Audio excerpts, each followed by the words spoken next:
à tous. Alors, dans les séances ou dans la séance précédente, on s'était attardé sur le problème particulier des encours. Il s'agit en fait d'un des problèmes particuliers qu'on rencontre dans le cadre du calcul du coût de production. Et on avait cherché justement à comprendre la provenance de cette formule qui justement nous permet de calculer le coût de production terminé en utilisant les charges totales de la période, en ajoutant la valeur de l'encours initial et on retranche par la suite la valeur de l'encours final. Donc maintenant qu'on sait d'où est-ce que vient cette formule, donc comment on manipule cette formule de manière pratique dans les exercices. Donc tout simplement, on va reprendre le tableau du coût de production qu'on avait l'habitude d'utiliser dans le cas ordinaire classique, dans lequel il n'y a pas de problème particulier. Donc on reprend les différentes composantes et éléments qu'on met dans le calcul du coût de production, dans le tableau, charge directe, charge indirecte. On ajoute la valeur de l'encours initial en valeur totale ici.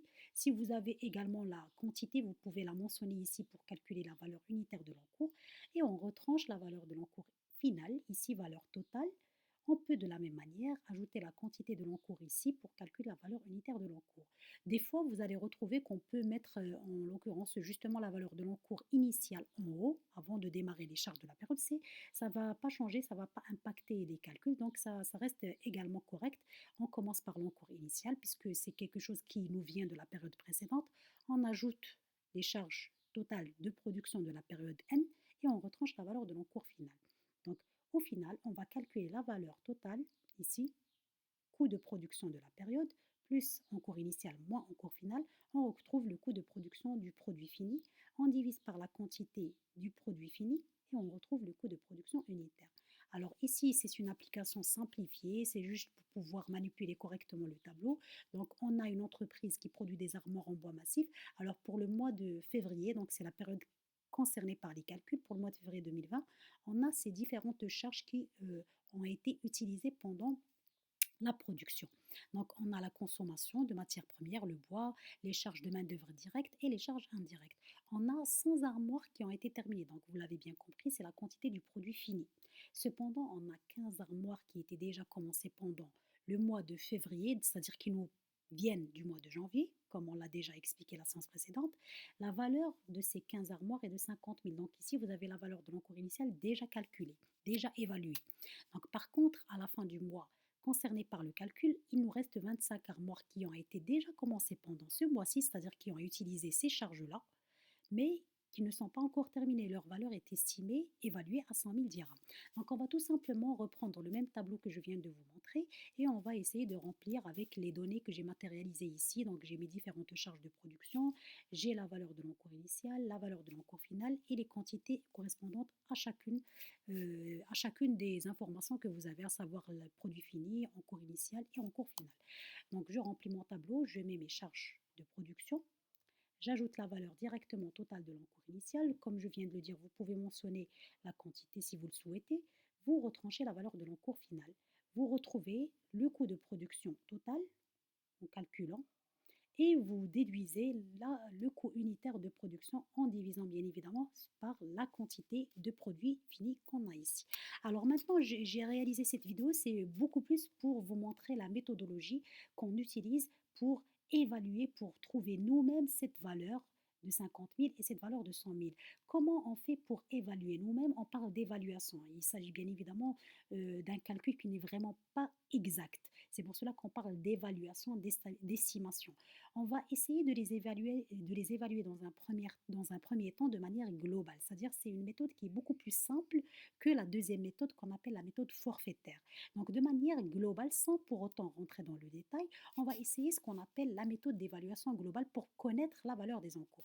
Je ne vais pas traiter cette application avec vous parce que je vais vous demander de me la faire vous-même, mais je vais traiter avec vous un exemple qui va vous permettre de voir l'enchaînement. Donc, ça va vous permettre de réaliser facilement l'évaluation de cet exercice, de retrouver vous-même ces valeurs qu'on a ici. Alors, je considère qu'on a une entreprise qui a 50 produits finis pour une période X. Elle a commencé cette période avec 10 encours initiaux. Je ne donne pas la valeur. Et 20 encours, elle termine cette même période avec 20 encours finaux et je ne donne pas leur valeur. Je vous dis juste que globalement, c'est pour cela qu'on parle d'évaluation globale, globalement, un encours initial représente 25%, le quart d'un produit fini. Et un encours final représente globalement, si on le regarde, si on l'observe, si on le manipule, il représente la moitié d'un produit fini. Les charges totales de la période X 40 000 dirhams. Alors, leur valeur totale est de 40 000 dirhams. Donc, je mets ici, j'ai 50, je matérialise mes données, donc j'ai 50 produits finis, j'ai 10 encours initiaux et 20 encours finaux. Alors, la première étape de l'évaluation globale, on l'appelle calcul de la production équivalente. Alors, qu'est-ce que veut dire la production équivalente? Et je pense que je l'ai expliqué au deuxième groupe. La production équivalente, en fait, c'est de calculer tout simplement combien j'ai produit pendant ma période. Combien j'ai produit pendant ma période, non pas de produits finis. L'erreur à ne pas faire, c'est de confondre produit fini avec ce qu'on appelle unité terminée. Alors, combien en nombre d'unités j'ai produit pendant ma période de calcul? Alors, bien évidemment, j'ai mes 50 produits finis. Cependant, j'ai produit quelque chose qui n'est pas encore terminé. J'ai 20 encours finaux. Le problème, c'est que ce ne sont pas des produits finis. Chaque encours final chaque encours final représente la moitié d'un produit fini. Donc, si je veux, entre guillemets, coller les 20 moitiés entre elles, j'obtiendrai l'équivalent, c'est pour cela qu'on l'appelle équivalente, j'obtiendrai l'équivalent de 10 produits finis.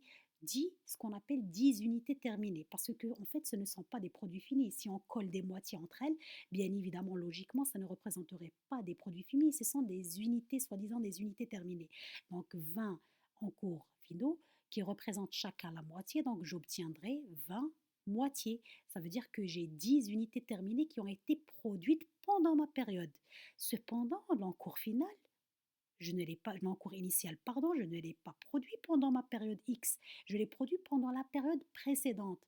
Donc, bien évidemment, je ne peux pas considérer que ces 10 quarts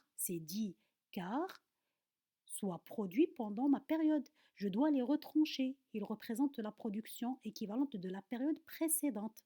Donc, je dois les retrancher. Donc, vous avez vu ici, bien évidemment, vous avez pu le constater, que la formule est inversée. Je prends les produits terminés, j'ajoute l'encours final en nombre d'unités et je retranche mon encours initial en nombre d'unités qui me vient de la période précédente.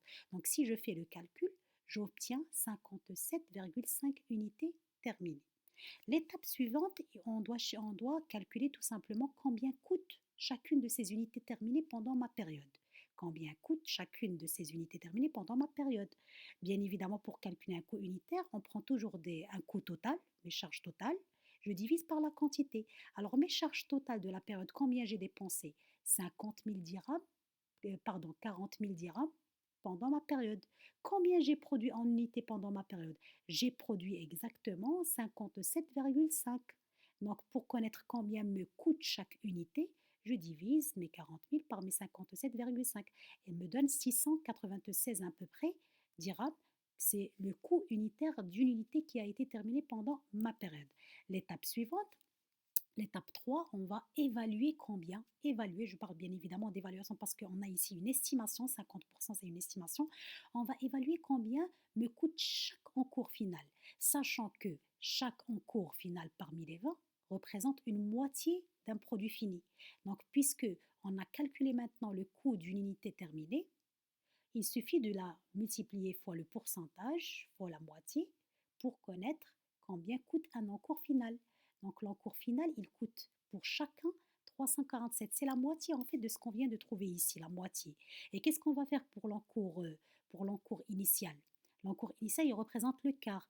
Un encours initial représente le quart d'une unité terminée. Ça veut dire que un encours initial coûterait la moitié, coûterait le quart de 696. C'est ce que j'ai fait ici. Donc 25% fois le coût d'unité terminée. L'étape 4, on va évaluer de manière globale combien coûte chacun de la valeur de chacun de ces encours, c'est-à-dire avec leur valeur totale, c'est-à-dire 10 encours initiaux et 20 encours finaux.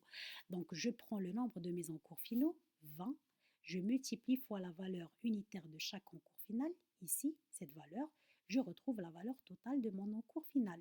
Je fais la même chose pour l'encours initial, je prends le nombre des encours initiaux, j'en ai 10, je multiplie fois la valeur de l'encours initial unitaire, je retrouve la valeur totale de mon encours.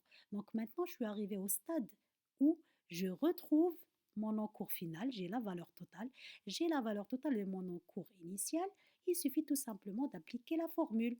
Bon, ici, je peux appliquer la formule comme ça, mais comme je viens de vous le dire, il vaut mieux utiliser le tableau. On va dorénavant utiliser le tableau comme on a l'habitude de faire.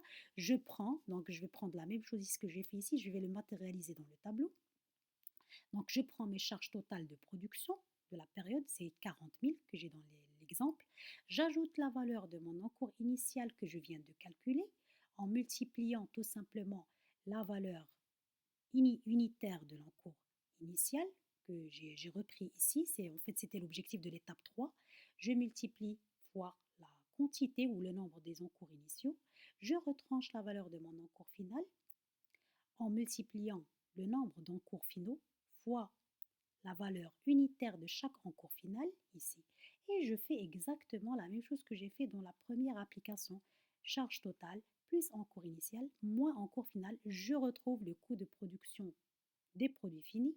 Je divise par la quantité bien évidemment des produits finis et je retrouve le coût unitaire de production. Alors ce que je vous demande, c'est de faire exactement la même chose pour l'application 2.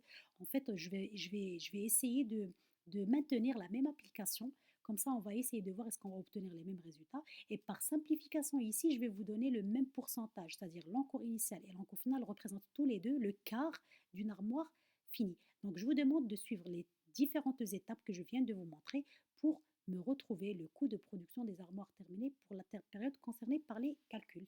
Bon courage à tous.